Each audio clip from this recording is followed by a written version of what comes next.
Moore, DOMINIQUE MOORE. And are you here with the group, or are you just loose group of protesters, I guess? Yeah, today's actually a national day of lobbying. So I'm an organizer with Flair. It's a 24/7 occupation.cc. They partnered with 5051 National and Citizens Impeachment to call for this day.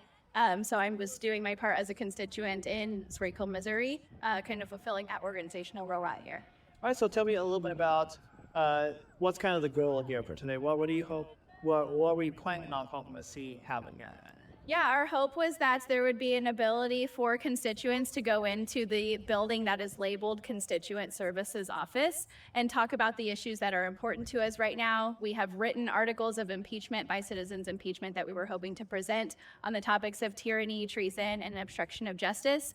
Unfortunately, we were not able to do that. So we have resorted to exercising our First Amendment right on the street. So tell me a little, kind of give me a timeline. What happened this morning? What happened whenever we first arrived here? We arrived at 9 a.m. and we set up this little check-in area with tables and signs for people to know where we're at. The organizers plan to be here all day until 5 p.m. when the office closes. So the goal was that we would have a filter of people coming in when they were available that we could take into the office to discuss these issues with the representative staffers. Instead, when we went in about 9:15, we were ringing the door, and a staffer named Noah came out of the office, the door behind that, so that we couldn't come in.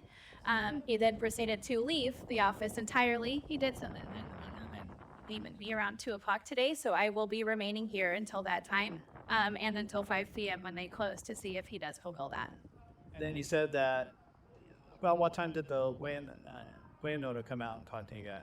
Yeah, that was shortly after we had a couple other groups that were able to go up and knock on the door, and different staffers answered since Noah had left the building. The property owner came out and requested that everyone move their vehicles. Most people did at that time. Others said that they were not because they were there to use the parking lot that directed them to their constituent services office building. The cops were subsequently called after that. We had our officers seeing for us peacefully trying to lobby our representatives. And the property owner insisted that because this is private property, he can tell us that we cannot even step foot in the parking lot, disregarding service office. So it is kind of a gray area because, yeah, it is a private property area, but it is a building that's for public use. Yeah. So how do you feel about the circumstance when a private citizen can essentially deny you the ability to talk to your elected official? Yeah, it's really unfortunate, and I'm not sure that the power he thinks he wields is actually as accurate as he assumes. He also came out shortly later and told us that we needed to shut up because we were disrupting his business in the building across the street. Again, we are exercising our rights. If we are not able to be in the building, we will be exercising that First Amendment right on the streets. I don't think that it's appropriate for him to be able to come over here and tell us that we're not allowed in that office. The window of the senator's office in his same building explicitly says by appointment only. Eric Burlison's office does not say by appointment only. It has a doorbell on the outside. That is an inviting use of a doorbell to saying, come right in, we're supposed to let in, or we're supposed to acknowledge you.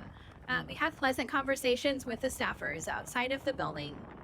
So his claim, Rasa, and I have the authority to sell that is just, I say, no, that's accurate. Did they say why they lock the doors? Are they closed and as this way, or are they ways it's bad? Are they? I did ask Noah explicitly if the door always remains locked, and he said yes for protection. I'm not here every day, so I can't, confirm or deny that. I do know that this is a national day of lobbying, so if it's not always locked, there is a pretty good reason why it would be today. Yeah. Asking about the National Day of Lobbying, is that something that is not necessarily totally recognized, or is that something that is put on by certain organizations? Yes, so that is Flair, who I organized with 5051 National and Citizens Impeachment. They called for the National Day of Lobbying, and then for our local and district, 5051 Missouri organized this. Okay, so this isn't necessarily a government recognized day of loss. Correct. This is a national day of protest. So similar to the No Kings or Hands Off, it's a day of the month that we're saying this is what everyone should go do. This is how we should field our power and use our voice. And lobbying was chosen for this day. And so would you say it is in their right to say, hey, come back, schedule an appointment and talk person to person, or at least the head organizer, kind of what you're wanting to do at 2:30? I mean, I think it's within their rights, but I don't think it's as I said, you know, if you want to operate as a business that's by appointment only, publish that. If we needed to have an appointment, if it was explicitly stated online or on their window, we would have followed that pattern. As I said, Schmidt's office door explicitly says by appointment only. That is knowledge that we would know so that we could follow the procedures. There's nothing for Eric Burlison's office that says that. And I think this continued kind of partnership between the private property manager and a public servant, kind of collaborating together to prevent citizens from being able to meet with staffers and representatives is extremely unfortunate. So do you think that they're kind of hiding from you guys, so to speak? Oh, absolutely. Yeah, I lobby in DC all the time. Those office doors are supposed to always be unlocked. We know when representatives are locking their doors that it's because people are lobbying.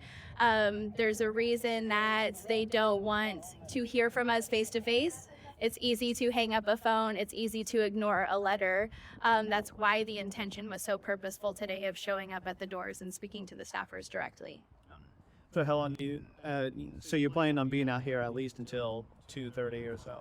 Yeah, I'll be here till 5. We're still expecting people to filter in and out as they can today. We're encouraging people to write notes that we'll deliver when we hopefully have a meeting this afternoon. Otherwise, they're welcome to hang out and just protest with us outside. Well, do you have anything else you want to mention that I missed?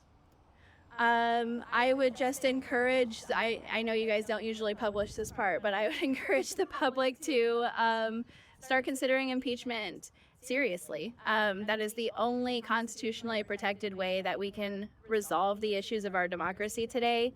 Our representatives pretending that it's not a tool at their disposal, and our constituents not understanding the process is the only thing that's holding us back. Thank you very much for your time. Thank you.